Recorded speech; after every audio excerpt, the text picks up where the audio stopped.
નમસ્કાર વિદ્યાર્થી મિત્રો, વિદ્યાકુલ A1 બેચમાં આપનું હાર્દિક હાર્દિક સ્વાગત છે. ટાર્ગેટ છે A1 બેચનો અને તમે જે પણ મને એવું લાગે છે કે A1 મેળવવા માટેની હરણફાળ દોડ કરી રહ્યા હો એવી રીતે ફટાફટ જોડાઈ જાઓ અને જણાવો કેટલા વિદ્યાર્થીઓ જોડાયા છે, જેથી કરીને આગળનો કાર્યક્રમ આપણે શરૂ કરી શકીએ. બાળકો 132. Okay, now we have to continue. આજે બાળકો આપણે ટોપિક લેવાના છીએ ચેપ્ટર નંબર 4, જેનું નામ છે બાળકો વ્યવસ્થા તંત્ર.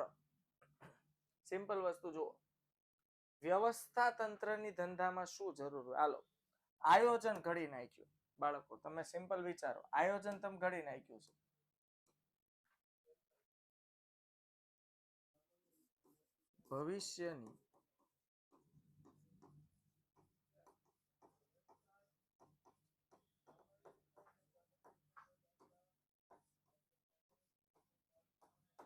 ભવિષ્યની વિદ્યાર્થી મિત્રો પૂર્વ વિચારણા થઈ ચૂકી છે.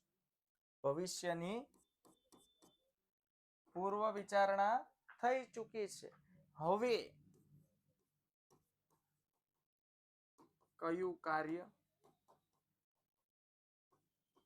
કઈ રીતે કેટલા પ્રમાણમાં કોણ અને ક્યારે કરશે તે બાબત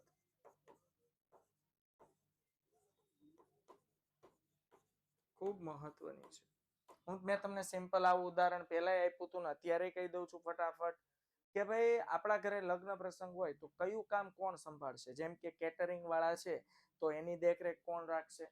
પછી વરરાજો હોય એની કાર શણગારવાની હોય તો એ કામ એકને આપવું પડે કે ભાઈ તું ટાઈમ થાય એટલે કાર લઈને ફૂલ ઘર પાસે જાજે અને ફૂલોથી કારને શણગારાઈ આવજે. કહેવાનો મારો મતલબ શું છે કે ભાઈ તમારું આયોજન નક્કી છે, હાલ, પણ કયું કાર્ય કોણ ક્યારે કેમ કેટલા પ્રમાણમાં કરશે ને બાળકો, એની વ્યવસ્થા અગાઉથી ગોઠવવી પડે, જેને કહેવાય વ્યવસ્થા તંત્ર. તમે જો આપણા શહેરમાં માનનીય વડાપ્રધાન નરેન્દ્રભાઈ મોદી આવે એટલે સૌથી પહેલા મોક ડ્રીલ થાય, 3 દિવસ થાય. હા, કે શહેરોના પેલા તો બધું જે કરવાનું હોય રંગ રોગાન, ડામર ખાડા પડી ગયા હોય રોડ રસ્તામાં, પછી શું છે કે જાહેર જનતાને થોડાક થડકા લાગે ચાલે, પણ હા નેતાજી આવે એને ન લાગવું. મને કહેવાનો મારો મતલબ શું છે કે કોઈ મોટા નેતા આવે, આમાં શું છે મોટા જે નેતાઓ છે ને એ બધા પ્રામાણિક જ છે. વડાપ્રધાન રાષ્ટ્રપતિ બધા બહુ ઈમાનદાર છે, પણ વચ્ચેનો જે ઘાણવો છે ને એ બધો ખાવા વાળો છે. એટલે આવા સંજોગોમાં વાત જે છે ને એ ભેળવાઈ જાય છે. બાળકો સમજાય છે? ક્લિયર થાય છે? ઓકે, એટલે બાળકો કહેવાનો મારો મતલબ શું છે કે ભાઈ કયું કામ કોણ કરશે એ વ્યવસ્થા ગોઠવવી પડે. તો એ લોકો નેતા આવવાના હોય તો એ પહેલા આખી વ્યવસ્થા તૈયાર કરે કે ભાઈ આ રૂટમાંથી નેતાજી નીકળવાના છે, એ રૂટમાં ક્યાંય ટ્રાફિક ન નડવો જોઈએ. પછી જે ગ્રાઉન્ડ પર નેતા આવવાના છે એનું સ્ટેજનો વહીવટ કોણ સંભાળશે, કેમેરા લાઇટિંગનો વહીવટ કોણ સંભાળશે, લાઇટ જાય તો જનરેટરનો વહીવટ કોણ સંભાળશે. આવા ઘણા બધા કાર્યો બાબતે વિચારવાનું હોય છે. સમજાય છે બાળકો? ક્લિયર થાય છે? ઓકે, તો આ બાબત ખૂબ મહત્વની હોય છે. બાળકો હવે જોઈએ વ્યવસ્થા તંત્ર વિશે. આયોજન દ્વારા ધંધાકીય એકમના ધ્યેય નક્કી કરવામાં આવે છે. સંચાલનની સફળતાનો આધાર માત્ર આયોજન પર નથી, પરંતુ આયોજનના અસરકારક અમલ પર પણ રહેલો છે. હવે આપણે આયોજન ઘડી નાખ્યું બાળકો છે ને, તો હવે જો ગાંધીનગરમાં આવ્યા હોય, હવે ગાંધીનગર તો કેટલું હરણફાળ પ્રગતિ કરી. તમે જો ગિફ્ટ સિટી તમે જુઓ તો એમાં જો ડબલ ડેકરની તો બસ આવી ગઈ છે ગિફ્ટ સિટીમાં, અને ખૂબ જોરદાર. હવે આપણા જે વડાપ્રધાન છે ને, મેં કીધું ને બહુ પ્રામાણિક ઈમાનદાર કામ કરે છે, પણ નીચેના દરેક જો લોકો સુધરી જાય, ભ્રષ્ટાચાર બંધ થઈ જાય, કાળા બજાર બંધ થઈ જાય, એટલે ભારત દેશ છે ને હરણફાળ પ્રગતિ કરે ને એવો દેશ છે. કારણ કે ભારત પાસે મહત્વની તાકાત શું છે ખબર? સંઘર્ષની તાકાત. ભારત દેશનો દરેક વ્યક્તિ છે ને કામ કરવા માટે બહુ સક્ષમ હોય, સંઘર્ષ બહુ કરે, ઇન શોર્ટ મહેનત બહુ કરે. પણ હવે મહેનત કરવા પાછળ અનેક ઘણી મહેનત કરે છે, પણ વચ્ચે જે આ માહોલ જે બગડી જાય છે ભ્રષ્ટાચારને લીધે, એના લીધે ઘણું બધું નુકસાન થતું હોય છે. બાકી ગિફ્ટ સિટી એટલે તમે જો ડબલ ડેકર બસ આવે છે. એ ઉપરાંત હવે લોકો માલદીવ્સ જાય છે. માલદીવ્સ, તો માલદીવ્સ લોકો ફરવા જાય એના કરતા મોદીજીએ શું કીધું કે ભાઈ આપણા જ ભારત દેશમાં આપણો જ લક્ષદ્વીપ ટાપુ છે, તો આ લક્ષદ્વીપ ટાપુ એ બાળકો કોના જેવો છે? માલદીવ્સ જેવો જ છે. તો એને ડેવલપ કરીએ તો ફોરેન ટુરિસ્ટ અહીંયા આવશે. સિમ્પલ, તમે જુઓ હવે તો એ ડેવલપ થઈ રહ્યો છે. અને એવું લગભગ એવું મેં આજે સાંભળ્યું પણ છે કે ભાઈ ટાટા ગ્રુપ કંપની છે, રતનજી ટાટા, એ ત્યાં 2 પોતાની હોટલની સ્થાપના કરી રહી છે. હું શું કહું સમજાય છે? 2 હોટલ અને વિલા બનાવશે એમ, એટલે કે 50-60 રૂમની બીચ સાઈડ હોટલ, એટલે કિનારા પર હોટલ બનાવશે. અને 15-15, 20-20, 25-25 જે વિલા હોય, એમ કે માલદીવ્સમાં વોટર એટલે પાણીની અંદર વિલા બાંધ્યા હોય ઝૂંપડા જેવા, પાણીની અંદર, રૂમમાં બહાર નીકળો સીધા ધુબાક દઈને પાણીમાં, એવા વિલા બનાવવાના છે. એટલે હવે ભારતને આપણે બધાને શું છે કે માલદીવ્સ જવાની જરૂર નથી. ઇન્ડિયન રૂપીઝ લઈને ક્યાં જવાનું? લક્ષદ્વીપમાં. સમજાય છે વિદ્યાર્થી મિત્રો? હા, ગાંધીનગર આખું શણગાર્યું છે, કારણ કે ત્યાં ઓલી સમિટ થવાની છે ને, અને એમાં ઔદ્યોગિક સાહસિકો બધા આવશે, જેમાં આપણા જે મુકેશભાઈ અંબાણી છે, આદિત્ય બિરલા ગ્રુપ છે, પછી અદાણી ગ્રુપ છે, ટાટા ગ્રુપ છે, આ બધા મોટા મોટા ઉદ્યોગપતિઓ ત્યાં હાજરી આપવાના છે. કહેવાનો મતલબ શું છે કે ભાઈ આયોજન છે, હાલો, પણ આયોજન અસરકારક ત્યારે જ બને જ્યારે આયોજનનો અમલ થાય, અને અમલ કરાવવા માટે વહીવટી માળખું ગોઠવવું પડે બાળકો. સમજાય છે? આયોજનનો અમલ કઈ ઓટોમેટિક તો થાય ને, માણસો પાસે જ કરાવવો પડશે. અને અમલ કરાવવા માટે વહીવટી માળખું રચવામાં આવે, તેને બાળકો વ્યવસ્થા તંત્ર કહેવામાં આવે છે. જ્યારે સમાન ધ્યેયની સિદ્ધિ માટે એક કરતા વધુ વ્યક્તિઓ કાર્ય કરતા હોય ત્યારે અસરકારક વ્યવસ્થા તંત્રની જરૂર પડે છે. બાળકો, સમાન ધ્યેયની સિદ્ધિ માટે એટલે બધાનો ધ્યેય એક જ હોય, પણ બધાના કાર્યો અલગ અલગ હોય. તો એક ધ્યેય અને કાર્યો અલગ અલગ હોય એવી રીતે જ્યારે લોકો કામ કરતા હોય ત્યારે અસરકારક વ્યવસ્થા તંત્રની ખાસ જરૂર પડતી હોય છે. સિમ્પલ, ક્લિયર થાય છે? એટલે જ્યારે સમાન ધ્યેયની સિદ્ધિ માટે એક કરતા વધુ વ્યક્તિઓ કાર્ય કરતા હોય ત્યારે અસરકારક વ્યવસ્થા તંત્રની જરૂર પડે છે. ચાલો આગળ જોઈએ તો બાળકો, એકમની ધ્યેય સિદ્ધિ અને કાર્યોની સફળતાનો સંપૂર્ણ આધાર એકમના કર્મચારીઓ વચ્ચે કાર્યોની સ્પષ્ટ વહેંચણી. જો ધંધાકીય એકમના, આવું આપણે જોયું છે કે બે ધંધાકીય એકમના કર્મચારીઓ વચ્ચે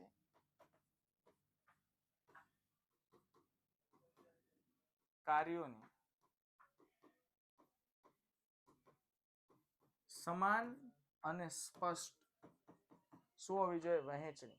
એટલે કામ કરતો ધંધાકીય એકમનો દરેક વ્યક્તિ છે ને, દરેકને ખબર હોવી જોઈએ કે મારે કયું કામ કરવાનું છે. હવે ધંધાકીય એકમમાં સવારના પોરમાં ટિફિનનું ડબલું લઈને ગયા હોય અને પછી આપણે વાટ જોઈને બેઠા હોય, શેઠ આપશે ને એ કામ કરશું, એમ નહીં. આપણું કામ કયું છે આપણને ખબર હોવી જોઈએ. હવે આપણે સવારમાં જઈને જો કામ બાબતે વિચારવું પડતું હોય, તેમાં મૂર્ખામી કર્મચારીની નથી, શેઠની છે, સંચાલકની છે, સંચાલન નબળું છે. બાકી તો કામ કરતા દરેક કર્મચારીને પોતપોતાનું કામ ચીંધેલું હોવું જોઈએ, અને દરેક કર્મચારીને યોગ્ય કાર્યની વહેંચણી કરવામાં આવી હોય, સત્તા અને જવાબદારીનું વિભાજન કરવામાં આવ્યું હોય, જે વ્યક્તિ હોદ્દેદાર છે એને પ્રોપર સત્તા આપવામાં આવી હોય. તો આવા સંજોગોમાં બાળકો દરેકનું કામ વહેંચાઈ ગયું એટલે વ્યવસ્થા તંત્રની રચના થઈ ગઈ છે. સંચાલનની પ્રક્રિયામાં જે હેતુઓ નક્કી થાય તેને વિધિસર રીતે અમલમાં મૂકવા માટે વ્યવસ્થા તંત્ર ખૂબ જ જરૂરી છે. 1 મિનિટ બાળકો.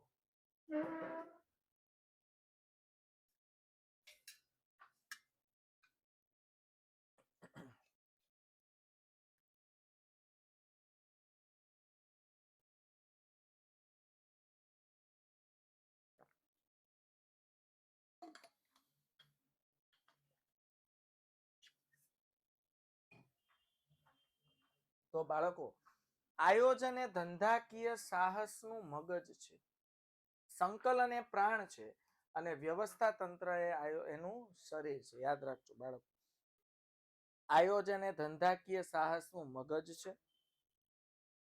સંકલન એ પ્રાણ છે, અને વ્યવસ્થા તંત્ર એ તેનું શરીર છે. એટલે આયોજન છે ને એ ધંધાકીય સાહસનું મગજ છે, જે મગજથી ભવિષ્યની પૂર્વ વિચારણા કરવાની છે. સમજાય છે? પછી સંકલન એ પ્રાણ છે. હવે પ્રાણ વિનાનું શરીર તો કઈ કામનું નહીં, અને વ્યવસ્થા તંત્ર છે ને એ માનવ શરીર છે, યાદ રાખજો. એટલે આયોજન છે, આ સાઉલ એટલે આત્મા, એટલે સંકલન એટલે પ્રાણ છે, અને વ્યવસ્થા તંત્ર એ માનવનું શરીર છે. તમે જુઓ બોડીમાં ભગવાને જો બધું નાક, કાન, આંખ, બરોબર, આ બધું યોગ્ય, દાંત, હોઠ, બધું યોગ્ય વ્યવસ્થિત ગોઠવી આપ્યું છે. એમ કેવાય માણસ છે ને, માણસનું શરીર પણ એક મશીન જ છે, અને આવું મશીન દુનિયાની કોઈ તાકાત ટેકનોલોજી હજુ સુધી બનાવી શકી નથી. એટલે ઈશ્વરનો આપણે આભાર માનવો જોઈએ. કેટલી બેસ્ટ સ્વયં સંચાલિત સિસ્ટમ છે, તમે જુઓ, છે કે નહીં?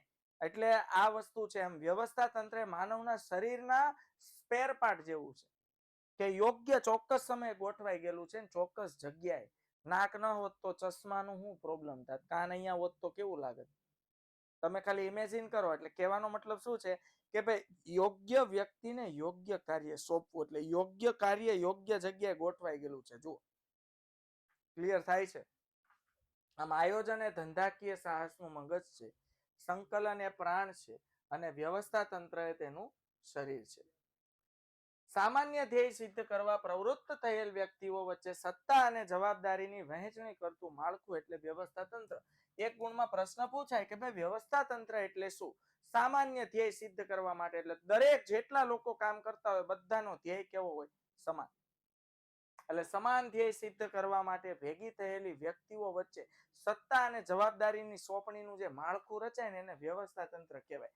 સંચાલક જોઈ, આ પોતે સંચાલક છે.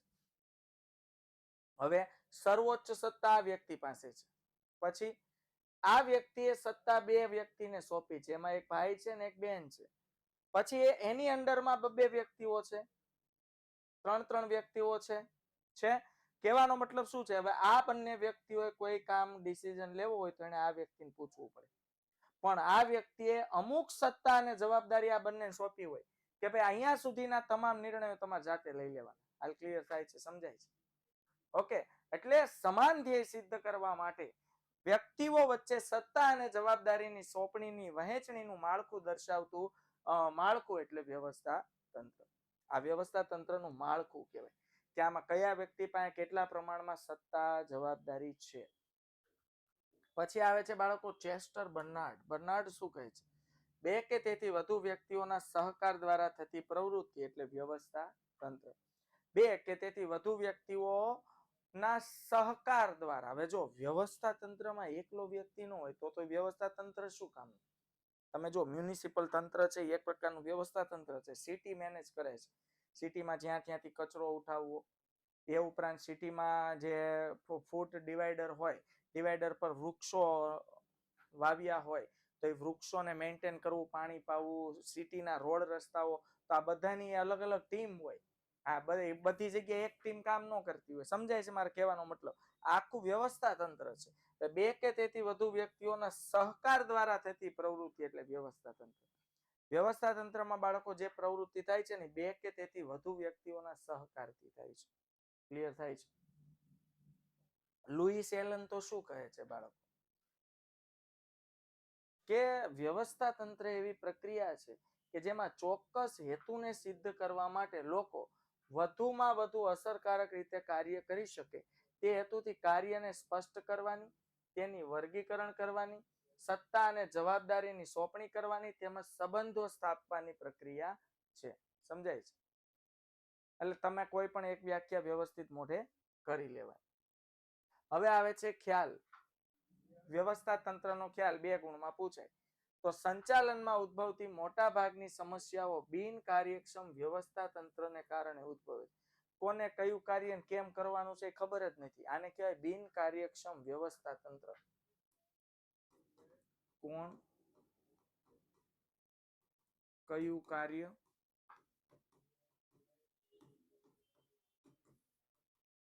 કઈ રીતે કરશે ખબર જ નથી, એને કહેવાય બાળકો બિનકાર્યક્ષમ વ્યવસ્થા તંત્ર.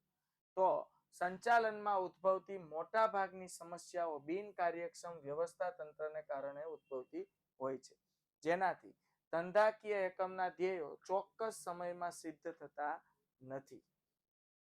આથી અસરકારક વ્યવસ્થા તંત્ર વડે સાધનોનો મહત્તમ ઉપયોગ કરીને સમય, શક્તિ, અને નાણાંની ખાસ બચત કરી શકાય છે.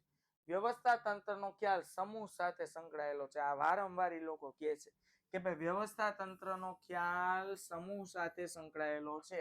બે કે તેથી વધુ વ્યક્તિઓ જોડાયેલી હોય, એમના વચ્ચે કાર્ય, સત્તા અને જવાબદારીની બાળકો ખાસ વહેંચણી થઈ હોય ત્યારબાદ વ્યવસ્થા તંત્રની રચના થતી હોય છે. ક્લિયર થાય છે? એટલે બિન કાર્યક્ષમ વ્યવસ્થા તંત્ર હોય ને એના ધંધાકીય એકમના ધ્યેય સમયસર પૂર્ણ થતા નથી. એટલે વ્યવસ્થા તંત્ર કેવું હોવું જોઈએ વિદ્યાર્થી મિત્રો? કાર્યક્ષમ. સમજાય છે? હવે એકથી વધુ વ્યક્તિઓ સમૂહમાં કાર્ય કરે છે ત્યારે કાર્યને અસરકારક રીતે સિદ્ધ કરવા માટે વ્યવસ્થા તંત્ર જરૂરી છે. તેને પ્રબંધ પણ કહે છે. જો વ્યવસ્થા એટલે પ્રબંધ. આપણે એમ કહીએ ને XYZ વ્યક્તિમાં પ્રબંધ કરવાની જવાબદારી તારી. હાલો આપણે પ્રબંધ.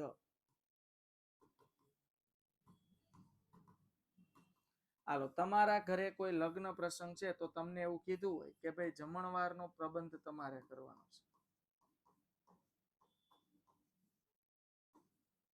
સમજાય છે? તો એ પ્રબંધ એટલે શું થાય બાળકો? વ્યવસ્થા થાય. એ સમાન હેતુને સિદ્ધ કરવા ભેગી થયેલી વ્યક્તિઓ વચ્ચે સત્તા અને જવાબદારીઓની વહેંચણી કરે છે. વ્યવસ્થા તંત્રનું ઉત્તમ ઉદાહરણ બેસ્ટ શું ખબર? માનવ શરીર એ વ્યવસ્થા તંત્રનું બેસ્ટ ઉદાહરણ, જેમાં વ્યવસ્થા તંત્ર પણ આવી જાય છે અને સંકલન પણ આવી જાય છે. તમે જુઓ અલગ અલગ સ્પેર પાર્ટ અલગ અલગ જગ્યાએ જોડાયેલા છે. આપણે આજે દરેક આપણા શરીરના ચેતાતંતુઓ છે એ મગજ સાથે જોડાયેલા છે. આપણને કોઈ પણ વસ્તુ ટચ થાય એટલે આપણા મગજને સીધી ખબર પડી જાય. અને ભગવાને આપણામાં સેન્સરે ફિટ કરેલું. તમે જોજો આપણે આમ અચાનક આપણું કામ વ્યવસ્થિત કરતા હોય તો કોઈ આપણી નજીક આવે ને એટલે આપણે આમ આભાસ થઈ જાય કોઈક આવી રહ્યું, એટલે આપણે સીધા થડકો લાગે, આપણે બી જઈએ. આ સેન્સર ફિટ કરેલું છે. આ વ્યવસ્થા તંત્ર માનવ શરીરે વ્યવસ્થા તંત્રનું બેસ્ટ ઉદાહરણ છે. તમારે કોઈ પણ કામ કરવું હોય એટલે પ્રબંધ કરવો પડે. અહીંયા જો એક ઉદાહરણ આપ્યું છે કે જેના જુદા જુદા અંગોના કાર્ય જુદા જુદા હોવા છતાં બધા એકબીજા સાથે સંકલન સાધે છે. નાકનું કાર્ય જુદું છે છતાં ફેફસા સાથે સંકલન સાધી લીધું છે. હાલો હું શું કહું છું ક્લિયર થાય છે? આંખ જુઓ, તમને નાકમાં કોઈ ઘૂસતો આમ મારશે ધુંબો એટલે આંખમાંથી પાણી નીકળવા મળશે. એકબીજા સાથે સંકલન સાધેલા, એકબીજા સાથે બાળકો જોડાયેલા છે. સમજાય છે? ક્લિયર થાય છે? હાલો હાલો હાલો અવાજ આવે છે વિદ્યાર્થી મિત્રો? ઓકે.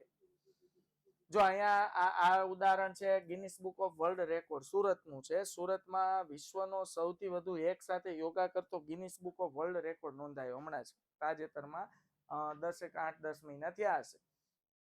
હવે બાળકો આ જે વર્લ્ડ રેકોર્ડ નોંધાયો તમે જોઈ શકો છો. પબ્લિક રોડ પર આખું અમે ગયા હતા. હા એટલે ઉદાહરણ મૂક્યું બટા હો ને. હા એક સાથે લાઈનમાં બેસીને બધા એક સાથે હો. હવે બોલો લાખોની સંખ્યામાં જ્યારે લોકો એક સાથે યોગા કરતા હોય તો એનો પ્રબંધ કરવો પડે કે નહીં? વ્યવસ્થા તંત્ર ગોઠવવી પડે કે નહીં? કે કઈ ટીમ ક્યાં ઊભી રહેશે અને વ્યક્તિઓને કેવી રીતે ગોઠવશે?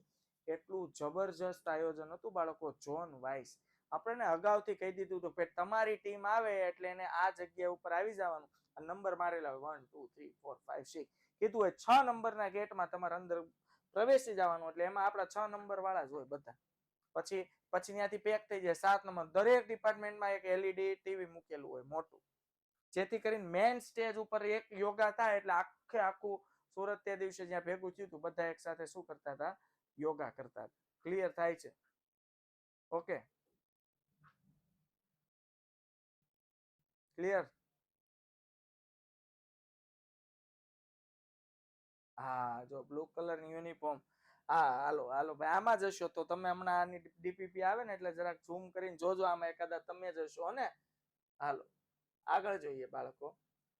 તો વ્યવસ્થા તંત્ર જે છે બાળકો હેતુલક્ષી પ્રવૃત્તિ છે, ધ્યેયલક્ષી પ્રવૃત્તિ છે. બરોબર.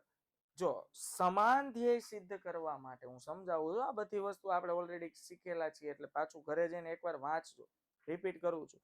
સમાન ધ્યેય સિદ્ધ કરવા માટે ઘણી બધી વ્યક્તિઓ સાથે મળીને કામ કરતી હોય, એકબીજા સાથે સંકલન સાધતી હોય ત્યારે બાળકો ખાસ ધ્યેયલક્ષી હેતુલક્ષી પ્રવૃત્તિ એટલે ધ્યેયને સિદ્ધ કરવા માટે ધંધાકીય એકમના ધ્યેયને હેતુને સિદ્ધ કરવા માટે પ્રવૃત્તિ થતી હોય છે. તો ધંધાકીય એકમમાં મુખ્ય તેમજ ગૌણ ધ્યેયની રચના કરવામાં આવે છે.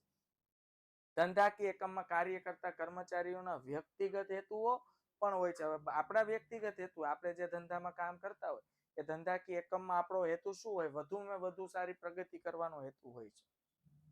એ ઉપરાંત જોઈએ તો બાળકો આવશે આયોજન પર આધારિત. હવે વ્યવસ્થા તંત્ર આયોજન પર આધારિત છે. તમે કેવું આયોજન કરો છો એ ઉપરથી ખબર પડે કેટલા વ્યક્તિની જરૂર પડશે, કયા વ્યક્તિને કયું કામ કેટલી માત્રામાં સોંપવાનું છે. એટલે વ્યવસ્થા તંત્ર 1 માર્ક્સમાં પ્રશ્ન પૂછે કોના પર આધારિત છે? તો વ્યવસ્થા તંત્ર એ આયોજન પર આધારિત છે. યાદ રાખજો વિદ્યાર્થી મિત્રો. પછી આવે છે સત્તા અને જવાબદારીની સોંપણી. સૌથી મહત્વની બાબત છે સત્તા અને જવાબદારીની સોંપણી. બાળકો, ગ્રેટ પાવર ઇન્વોલ્વ્સ ગ્રેટ રિસ્પોન્સિબિલિટીઝ.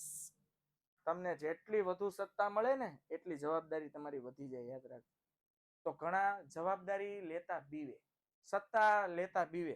ઘણાને કોઈ ઊંચી પોસ્ટ આપે ને એટલે બીવે કે ઊંચી પોસ્ટ આવે એટલે જવાબદારી વધી જાય. પણ ભલે ને વધી જાય એ પ્રમાણે આપણું કામ પણ આપણે ચોક્કસ કરતું જવાનું ને. સમજાય કે power is responsibility, don't take advantage. એનું રિસ્પેક્ટ. શું કે પાવર છે ને, પાવર, પાવર એટલે એને કહેવાય સત્તા. બાળકો, પાવર એટલે શું કહેવાય?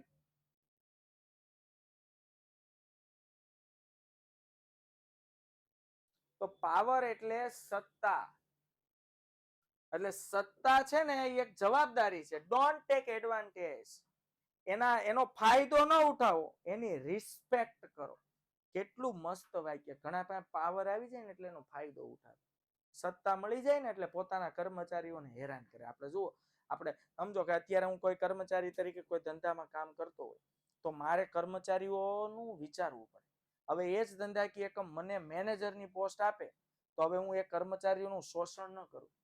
એટલે સત્તા હોય ને એનો ફાયદો નહીં ઉઠાવવા. કારણ કે એમ વિચારવાનું, પહેલા આપણે પેલા કર્મચારી જ હતા તો કોઈ આપણને ઠપકો આપતું તો આપણને ન ગમતું. તો હવે આપણે મેનેજર બની ગયા તો હવે એ લોકોને આપણે ઠપકો આપીએ તો ગમે નહીં. એટલે સત્તા મળે ને એની બાળકો રિસ્પેક્ટ કરવાની. સત્તાનો ક્યારેય દુરુપયોગ, ફાયદો ઉઠાવવાનો નહીં. ક્લિયર થાય છે? ઓકે, ચાલો. તો ધંધાકીય એકમમાં કાર્ય કરતી જુદી જુદી વ્યક્તિઓને એની લાયકાત અને કુશળતાને આધારે જુદું જુદું કાર્ય સોંપવામાં આવે છે. જેની જેવી લાયકાત, જેની જેવી કુશળતા એ પ્રમાણે કાર્ય સોંપવામાં આવતું હોય છે. માનવ પરિબળને મહત્વ. હવે વ્યવસ્થા તંત્ર હોય જ કોનું બાળકો? માણસને ગોઠવવા. બાકી મશીનને તો એક જગ્યાએ ગોઠવી દો પછી એ ન હલે નહીં. ત્યાં સુધી તમે ન હલાવો ત્યાં સુધી મશીન ત્યાંથી હલવાનું નથી. એટલે માનવ પરિબળને સૌથી વધુ મહત્વ આપવામાં આવે છે વ્યવસ્થા તંત્ર. તો કોઈ પણ વ્યવસ્થા તંત્રની સફળતાનો આધાર તેમાં કામ કરતા માનવીઓ પર રહેલો છે. આમ વ્યવસ્થા તંત્રમાં માનવી કેન્દ્ર સ્થાને છે. એક ગુણનો પ્રશ્ન. વ્યવસ્થા તંત્રનો આધાર કોના પર છે? આયોજન પર. વ્યવસ્થા તંત્રમાં કેન્દ્ર સ્થાને કોણ છે? માનવી. આથી વ્યવસ્થા તંત્રને અસરકારક એટલે વધુ પોઝિટિવ અસર કરે ધંધાકીય એકમ એ માટે તંદુરસ્ત માનવ સંબંધો સ્થાપવા જોઈએ. તંદુરસ્ત માનવ સંબંધો એટલે ધંધાકીય એકમમાં કામ કરતા જે કર્મચારીઓ છે એકબીજા સાથે વ્યવસ્થિત માનવ સંબંધો એમાં સ્થપાયેલા હોવા જોઈએ. પછી આવે છે બાળકો આંતર સંબંધોની સ્થાપના. વ્યવસ્થા તંત્ર ધંધાકીય એકમના કાર્યો, હોદ્દાઓ તેમજ વિભાગો વચ્ચેના આંતર સંબંધો સ્થાપે છે. ધંધાકીય એકમના જે કાર્ય, હોદ્દા હોય એની વચ્ચે આંતર સંબંધો, એકબીજા સાથે સંકલન સાથે છે. પરિવર્તનશીલતા. વ્યવસ્થા તંત્રની રચના થાય ને કોઈ વ્યક્તિને XYZ કામ સોંપાઈ ગયા પછી, ઓકે, કોઈ પણ કામ સોંપાઈ ગયું છે, એ કામ સોંપાઈ ગયા પછી તમારે એમાં ચેન્જ કરવું હોય તો તમે કરી શકો છો. પરિવર્તનશીલ છે. દેખરેખ અને અંકુશ. વ્યવસ્થા તંત્રની મૂળભૂત જરૂરિયાતો દેખરેખ, અંકુશ અને સંકલન છે. એક વખત વ્યવસ્થા તંત્ર ગોઠવાઈ ગયા પછી વ્યવસ્થા તંત્રમાં કામ કરતા દરેક કર્મચારીઓ પર દેખરેખ રાખવી જોઈએ, અંકુશ રાખવો જોઈએ અને જરૂર જણાય ત્યાં સુધારાલક્ષી પગલા લેવા જોઈએ. પછી આવે છે બાળકો નિયંત્રિત વહીવટી માળખું. ધંધાકીય એકમમાં સંબંધો સ્થાપવા માટે કેટલાક નિયમો અને નિયંત્રણોની જરૂર પડે છે જે વ્યવસ્થા તંત્ર દ્વારા પૂરા પાડવામાં આવે છે. સામૂહિક પ્રવૃત્તિ. આ વાત થઈ કે ભાઈ વ્યવસ્થા તંત્રે સમાન ધ્યેય સિદ્ધ કરવા માટે સામૂહિક પ્રવૃત્તિ છે. વ્યવસ્થા તંત્રની પ્રક્રિયાના તબક્કા હંમેશા લાઈનમાં જ હોય છે. હે કાકા 20 આવ્યા. તો યાદ રાખવાનું છે બાળકો, વ્યવસ્થા તંત્રની પ્રક્રિયાના તબક્કા. હે કાકા 20 આવ્યા. ક્લિયર થાય છે? હેતુઓની સ્પષ્ટતા. પહેલું, પ્રક્રિયા વ્યવસ્થા તંત્રની રચના કરવી છે. હાલો આપણે આવી રીતે વ્યવસ્થા તંત્રની રચના કરવી છે. સમજાય છે? તો હવે સૌથી પહેલા આટલા લોકોને આપણે કામે લગાડવા છે બાળકો. તો આટલા લોકોને કામ પર લગાવવા માટે પહેલા તો હેતુ ખબર હોવી જોઈએ. બધાનો હેતુ કેવો હોય? સેમ. અહીંયા હેતુ, એટલે બધા હેતુ માટે દોડતા હોય. એટલે હેતુઓની સ્પષ્ટતા. કાર્યોની યાદી, કાર્યોનું વિભાગીકરણ, વિભાગીય હોદ્દા અને લાયકાત નક્કી કરવી, સત્તા અને ફરજોની સોંપણી કરવી, આંતર સંબંધોની સ્થાપના કરવી અને વ્યવસ્થા તંત્રનો નકશો તૈયાર કરવો. તો જોઈએ બાળકો ફટાફટ હેતુઓની સ્પષ્ટતા. મેં કીધું એમ બધાનો ચોક્કસ હેતુ ફિક્સ છે. સમાન ધ્યેય માટે બધા કામ કરતા હોય એટલે હેતુઓની શું હોવી જોઈએ? સ્પષ્ટતા. પછી આવે છે બાળકો કાર્યોની યાદી, કે ભાઈ તમે કયું કાર્ય કરાવવા, કયા અનેક કાર્યો હોય ધંધાકીય એકમ, તો એની યાદી બનાવો, જેથી કરીને એકનું એક કાર્ય રિપીટ ન થાય, બેવડાય નહીં, ડબલ વખત ન થાય અને કામ સમયનું બગાડ ન થાય. કાર્યનું વિભાગીકરણ. એક કાર્ય કોઈ એકને સોંપી ન દો. કોઈ ચોક્કસ કાર્ય ઓછા સમયમાં વધુ સારી રીતે પાર પાડવા માટે કાર્યોને જુદા જુદા ભાગમાં વિભાજિત કરો. બાળકો, યાદી તૈયાર થઈ ગયા બાદ દર્શાવેલા કાર્યોમાંથી એકબીજા સાથે સંકળાયેલા તેમજ એક સમાન કાર્યોને એક જૂથમાં મૂકી કાર્યો કરવામાં આવે છે. ક્લિયર થાય છે? તો યાદી તૈયાર થઈ ગયા બાદ દર્શાવેલા કાર્યોમાંથી એકબીજા સાથે સંકળાયેલા તેમજ એક સમાન કાર્યોને એક જૂથમાં મૂકી કાર્ય કરવામાં આવે છે. ઓકે, વેચાણ વિભાગ, ખરીદ વિભાગ, હિસાબ વિભાગ, દરેક વિભાગ ભલે હોય પણ કાર્યો આ અલગ અલગ વિભાગમાં વિભાજિત થઈ ગયેલા હોવા જોઈએ. બધાને એક કામ નથી સોંપી દેવા. સમજાય છે? વિભાગીકરણ અતિ મહત્વનું છે. ત્યારબાદ બાળકો વિભાગીય હોદ્દા અને લાયકાત. હવે તમે ખરીદ વિભાગ બનાવ્યો છે તો ખરીદ વિભાગનો મુખ્ય હોદ્દેદાર ખરીદ અધિકારીની નિમણૂક કરો. વેચાણ વિભાગ છે તો વેચાણ અધિકારી. દરેકનો યોગ્ય હોદ્દો નક્કી કરો અને યોગ્ય લાયકાત નક્કી કરો. શાળા હોય તો પ્રિન્સિપલનો યોગ્ય હોદ્દો હોય કે ભાઈ શિક્ષકોએ કોઈ નવું કામ કરવું છે તો પ્રિન્સિપલની પરમિશન લેવી પડે. એવી રીતે સમજાય છે? સત્તા અને ફરજોની સોંપણી. બાળકો, વ્યવસ્થા તંત્ર તમારું ગમે તેવું હોય પણ જે હોદ્દેદાર છે એની પાસે સત્તા ન હોય, વારે વારે ઉપર અધિકારીને પૂછવા જવું પડતું હોય કે ભાઈ આ કામ કરું કે નહીં, તો તમારું વ્યવસ્થા તંત્ર કાંઈ કામનું જ નથી. એટલે તમે ઉપરનો જે અધિકારી છે, સંચાલક છે, તે નીચેના જે અધિકારીઓ છે એને પ્રોપર સત્તા અને ફરજોની બાળકો શું કરશે? સોંપણી કરશે. સમજાય છે? આ ઉપરાંત દરેક હોદ્દાની સ્પષ્ટતા હોવી જોઈએ, જેથી કયો હોદ્દો ધરાવતી વ્યક્તિ કોને જવાબદાર રહેશે તેની સ્પષ્ટતા થાય. હે ને? કે ભાઈ હાલો હું કામ કરું છું તો મારા શેઠ કોણ છે એ સ્પષ્ટતા હોવી જોઈએ, મને ખબર હોવી જોઈએ. આંતર સંબંધોની સ્થાપના. હવે સ્વાભાવિક છે, વ્યવસ્થા તંત્રમાં બે કે તેથી વધુ વ્યક્તિઓ સમાન ધ્યેય માટે જોડાય છે એટલે એકબીજા વચ્ચે આંતર સંબંધો સ્થપાય, સત્તા, કાર્યો, ફરજોની વહેંચણી થાય. ક્લિયર થાય છે? આંતર સંબંધોની સ્પષ્ટતા દ્વારા વ્યવસ્થા તંત્ર કેન્દ્રિત બનાવજો. બધા એકમેક સાથે શું હોય? જોડાયેલા હોય. હવે નકશો. જો આ વ્યવસ્થા તંત્રનો નકશો છે.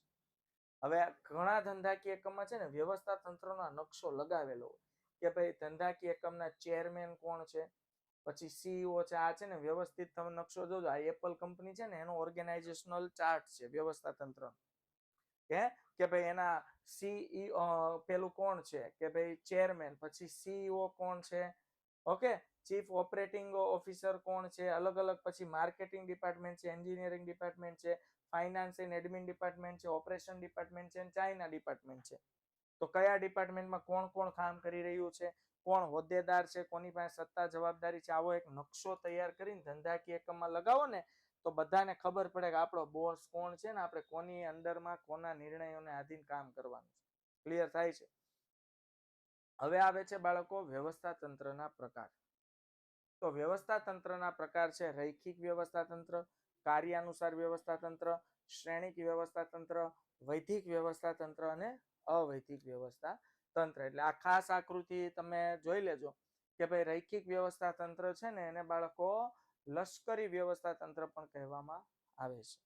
ઓકે, તો અહીંયા સંચાલક મંડળ જનરલ મેનેજર દ્વારા 3 વિભાગ પાડવામાં આવે કે ભાઈ આ ખાલી એક ઉદાહરણ છે એમ સમજવું. દરેક ધંધાકીય એકમનું વ્યવસ્થા તંત્ર અલગ અલગ હોય છે.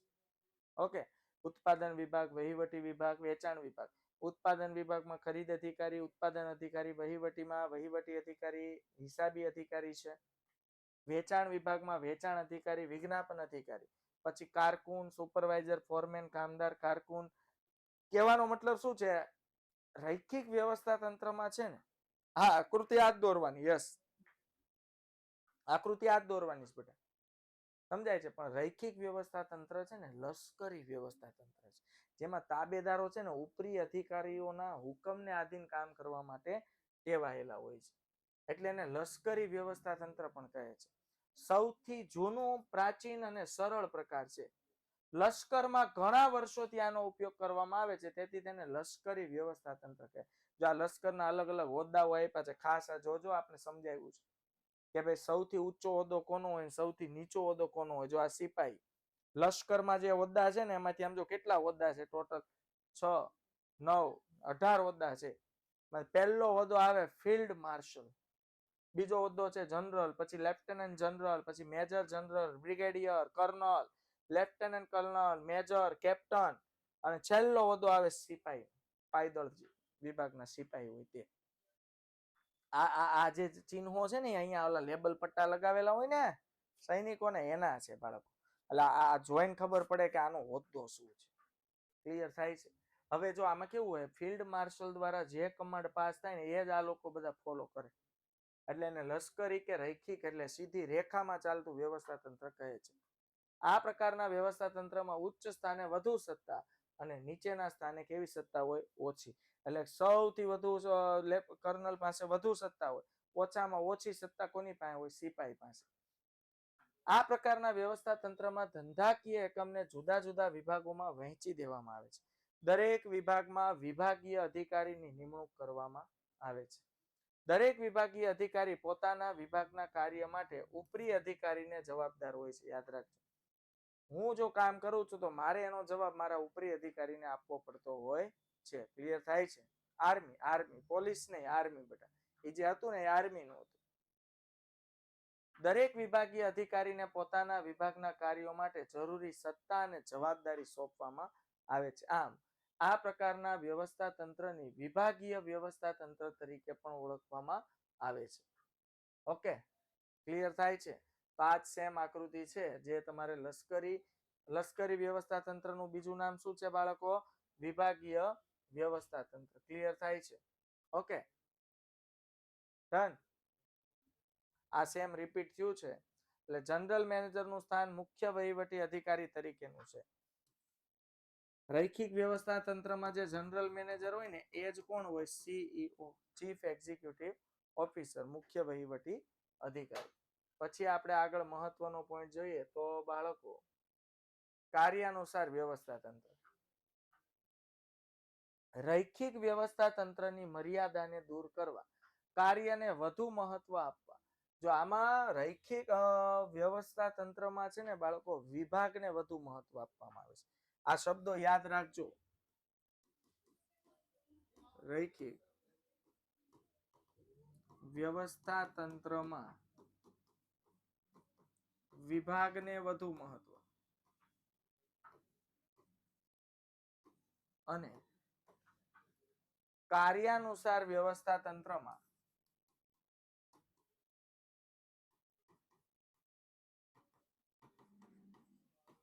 બાળકો કાર્યને વધુ મહત્વ આપવામાં આવે છે. યાદ રાખજો.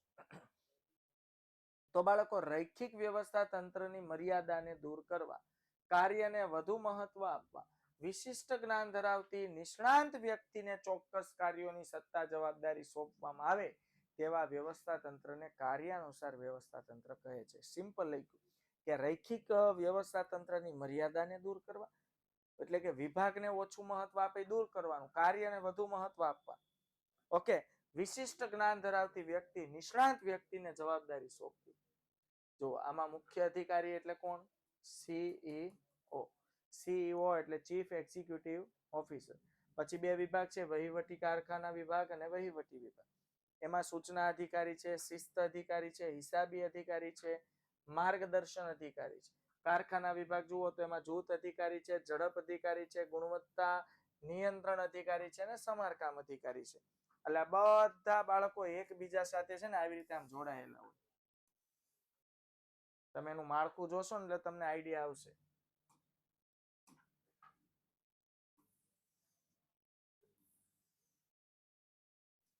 બધા એકબીજા સાથે આવી રીતે ખાસ બાળકો શું હોય છે, જોડાયેલા હોય છે. આ છે કાર્યાનુસાર વ્યવસ્થા તંત્ર. સમજાય છે? પછી આવે છે બાળકો કાર્યાનુસાર વ્યવસ્થા તંત્રમાં કર્મચારી સંચાલન વિભાગના અધિકારી તમામ વિભાગના કર્મચારીની ભરતી, બદલી, બઢતીના કાર્ય કરી શકે. કાર્યાનુસાર વ્યવસ્થા તંત્ર છે, સમજો તો જે કર્મચારી વિભાગનો મેનેજર છે, અધિકારી છે, એ આખા ધંધાકીય એકમના દરેક કર્મચારીઓની ભરતી, બદલી, બઢતી વગેરે કાર્યો કરી શકે છે. રૈખિક વ્યવસ્થા તંત્ર વિભાગને વધુ મહત્વ આપે છે, કાર્યને નહીં, જે તેની મર્યાદા ગણી શકાય. રૈખિક વ્યવસ્થા તંત્રમાં છે ને બાળકો વિભાગને વધુ મહત્વ આપવામાં આવે છે. 1 માર્ક્સનો પ્રશ્ન થયો કે ભાઈ રૈખિક વ્યવસ્થા તંત્રની મર્યાદા.